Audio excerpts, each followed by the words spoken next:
Hey all, welcome back to another Yu-Gi-Oh! Duel Links video, and today I think I have found the farm I'm going to be using for level 40 Arkana. So this is pretty awesome. I actually saw this on gamea. They kind of said, hey, we have an Elements Unite farm that seems to be one of our most consistent. And I was like, heck yeah, Elements farm that's most consistent. I love that. So I was able to get this deck to 8,000, and it's very, very consistent. In the clip that you're going to see, I actually had some pretty poor draws in the beginning. I didn't get many of my draw cards, and I still won. It was no problem. There was some concern that he was going to deck out too soon, but I still managed to make it all work, and the deck is very, very consistent and works really well. Of course, it's nowhere near 100%. Things can always happen, but I'd say this is the closest we got so far for an effective farm. And I gotta say, it's fairly cheap. So let's jump right in and we can analyze the deck. So with an Elements Unite deck, like I mentioned before, one that I really like to use, and that's because we can easily get some extra duel points with this deck. You have a powerful monster. It can start destroying your opponent's monsters, getting you more duel points. You can get your life points down to 100 really easily, and also get the added bonus of having your hand become 7.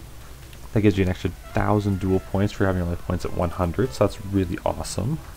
And you don't need to use Union Attack to get it to 8,000, so that's one of the better things I like about this deck. Now you might be thinking, Jordan, where's the polymerization for your Thunder Dragons? And I gotta say, at first I thought, hey, I'm not gonna be able to make it to 8,000 unless I Fusion Summon, but I can make it. Just with the sheer amount of glossy cards I have, that allows me to get to 8,000 perfectly, as long as I destroy at least 7 monsters. So with that being said, you as a person with not that many glossies might need to toss in the polymerization instead of maybe 1 jar of greed or something, just so you can be able to get, so you can fusion summon out your twin-headed Thunder Dragon, and that'll get you the extra 400 points you need because you fusion summoned. But I actually have enough glossy cards. You only need to play 5 of your glossy cards for you to get to 8,000 with this deck. So as long as you have 5 glossy cards in your deck that you can actually play, you'll get to 8,000. And you'll destroy those 7 monsters like I said. So this is a pretty standard Elements Unite deck. It has all the draw engine cards, but instead I actually have added in 3 Goblins Housekeeping. So this card allows you to draw cards equal to the number of good Goblin Housekeeping cards in your graveyard, plus 1, and then select 1 card from your hand and return it to the bottom of your deck. So this is awesome, so you can get some of the cards that you don't really need in your hand back to your deck. And then once you're going with a 3rd one of these, after you used it twice before and there's 2 in your graveyard, you're actually drawing 3 cards and returning 1. So that's pretty awesome. I like that a lot. It's just like a Jar of Greed, same pluses overall if you use all 3 versus all 3 of these, but allows you to kind of choose what you put back into your deck, and that can kind of be key. Plus, it's a glossy, so I wanted to add one in there as well. And I only have 2 Jar of Greeds this time. You could add a 3rd Jar of Greed and take out 1 Shard of Greed. I have 2 Shards of Greed, but I know a lot of you guys only have 1, so then I would add in the 3rd Jar of Greed instead. Next up, this is the most important addition to this deck, I would say, and that's Ready for Intercepting. Now this is so you can target the opponent's Dark Magician and change it to face down defense position so you can attack it. And that's big because you want to be able to do that before he can activate his 1,000 Knives, and this is your answer to that. The second he summons out Dark Magician, you activate this, he won't have any time to activate any of his spell or trap cards, and that's how you get around that completely. So definitely 3 of these.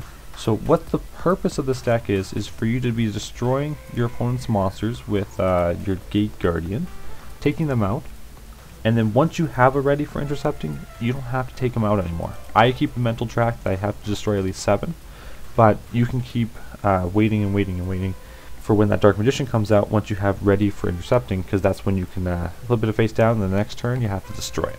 Other than maybe just some Ryoku Fields to kind of prevent the 1,000 Knives. That might also work and destroy you. So that would also work, and that might be a good card to add in as well. Now that I'm thinking about it, that would be good. I'm happy with these numbers because I'm able to draw a lot more cards, and how quickly your opponent might deck out with you destroying monsters is pretty high. He has Mystic Tomato and Legion of the Fiend Gesture to move stuff from his deck really quickly. So that's why I kind of went for the more draw engine oriented version, and because I have the 3 ready to intercept.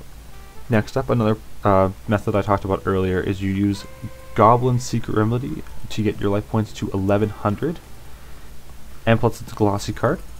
And then I use Hieroglyph to take it down 1,000, so you're down to 100, and that also gives you 7 card limit in your hand, so that's really awesome there. And it's also another glossy.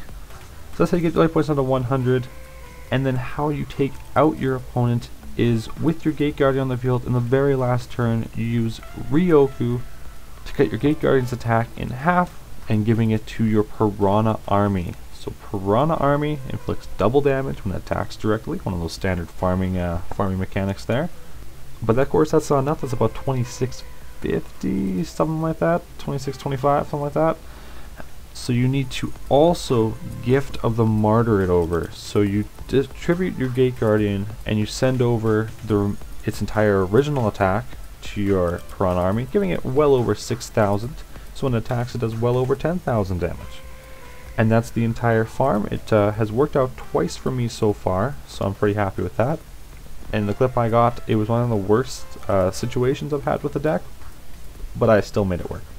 And then lastly, the most important card that you have to add to this deck: if your opponent has a spellcaster type monster face up on the field, do not summon your Piranha Army until you use Last Day of the Witch.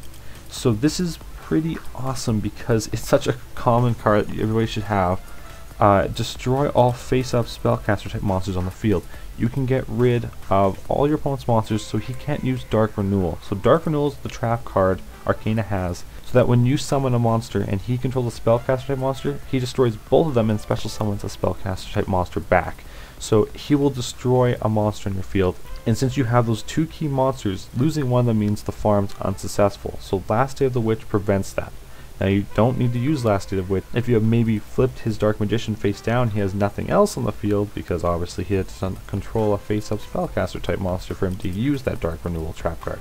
But if he does, this is how you make the farm successful without using any backrow destruction. So I thank gamea a lot because I didn't think of putting Last Day of Witch in this deck at all, and that's what makes the whole level 40 farming a lot easier, is using this card instead. So why don't we jump into that clip, and then we'll talk about the post-match discussion at the end of the video. So I'll see you then.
So there we have it. There's my very consistent farming deck. Definitely inspired by gamea. I always reference them if I use something from them, so they'll be linked down below like I did before. I like to tweak things to kind of make things work for me, so this is how I made it work for 8,000 guaranteed each time, as long as you destroy those 7 monsters. So good luck with that. Plus you need at least 5 glossy cards if you're only going to destroy 7 monsters. Just want to rehash that. It's not a base 8,000 farm. You have to kind of make sure that you have the 5 glossies and all that. And I just wanted to talk about a level 30 farm that I attempted to make earlier as well. So I had successfully farmed the level 30 to the point where I was summoning out my Blue Eyes Ultimate Dragon using Temple of the Kings, and it didn't work. Temple of the Kings didn't summon out my Blue Eyes Ultimate Dragon, thus the farm failed. So I don't really know what's up about that. I'm going to include a clip right now of that happening, and you guys let me know. Maybe I made a mistake. I'm just curious, but I thought I could summon out my Blue Eyes Ultimate Dragon that way. I don't really use Temple of the Kings too often. I used it in the past, and I just want to know, is something changed, guys? Like, because I checked online and you should be able to summon out your Blue Eyes Ultimate Dragon using Temple of the Kings. I've seen clips of it, I've seen everything like that. So I want to know why that made my farm fail. So I'll include the deck on the side here that I was using, and just the final clip of that. So I thank you very much for watching. I hope your guys' level 30 and 40 farms are going well. I hope my level 40 video helps you maybe come to a deck that's more consistent than the one you're working with already, or if you have a better one, let me know down below. I'd love to have a discussion about this. Always, I love farming the legendary duelists, and I love to figure out what's the best way. So thank you. I hope you enjoyed. Hope to catch you in the next one, and as always, peace.